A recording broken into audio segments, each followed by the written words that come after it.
Welcome to this explainer.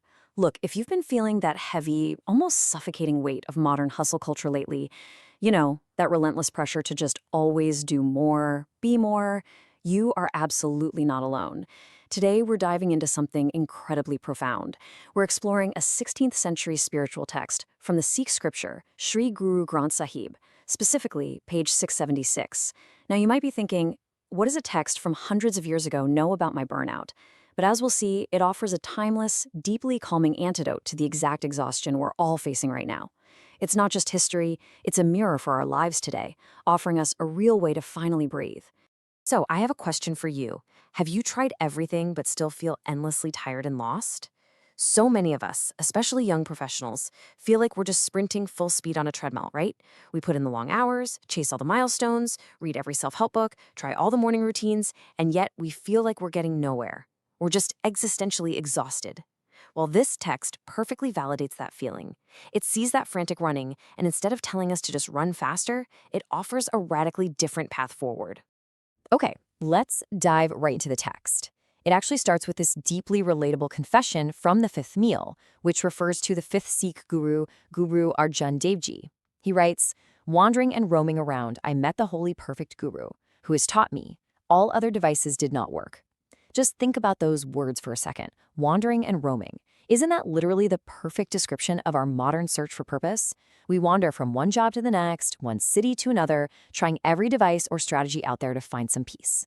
But eventually, we hit a wall and realize that relying on our own endless striving, it just doesn't work. And this brings up a brilliant contrast between two very different approaches to life. On one side, you have the devices of the world. This is our stubborn attempt to control everything, to micromanage every detail, and literally try to hustle our way out of anxiety. It is so exhausting. But on the flip side, the text introduces the sanctuary of the Lord.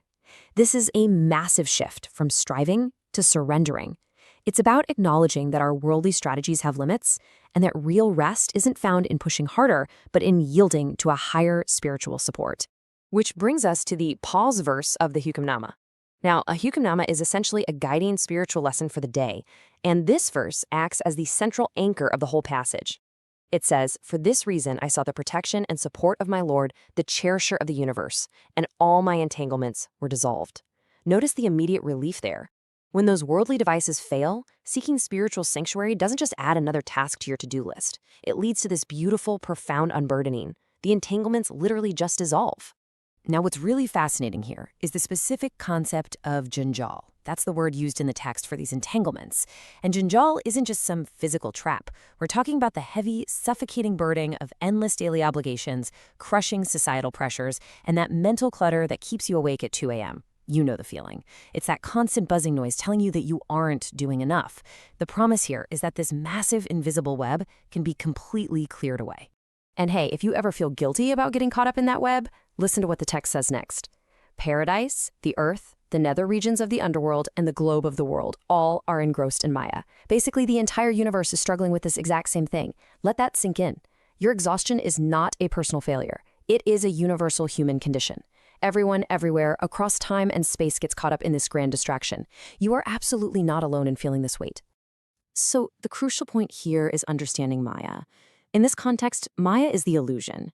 It's that incredibly seductive, false promise of hustle culture, the deeply ingrained belief that if we just get that next piece of material success or curate a flawless outward appearance, we'll finally find lasting inner peace. Maya is basically a mirage in the desert. It keeps us walking endlessly, perpetually dissatisfied, always reaching for a horizon that just keeps moving further and further away. Let's ground this and look at how Maya actually shows up for us daily. It's chasing promotions, not because we're passionate about the work, but just to finally feel worthy. It's tying our core identity to our zip code or a corporate title. It's the absolute bone-deep exhaustion of keeping up appearances for people we barely even know. And maybe most dangerously, it's living in that I'll be happy when mindset. I'll be happy when I get the house or when I get the raise. But the tragedy is when we finally get there, the goalpost moves. That's the illusion keeping us trapped. So how on earth do we break out of this cycle? Well, the text gives us a clear path. To save your soul and liberate all your ancestors, meditate on the name of the Lord, Har Har. Stepping out of the never-ending exhaustion of Maya requires a conscious shift in focus. It's about intentional meditation, anchoring our minds on the divine, the timeless, the eternal, instead of letting our attention get completely shredded by the fleeting anxieties of our day. We can actually distill the Guru's wisdom here into 3 simple, timeless steps that we can use to find our anchor right now. Step 1, recognize the wandering. You just have to start by admitting that you're tired and running in circles. Step 2, let go of worldly devices. Stop believing the lie that optimizing your life just a little bit more will somehow fix spiritual exhaustion. And step 3, seek the sanctuary of the name. Turn inward, actively find that quiet grounding space, and connect with a divine presence.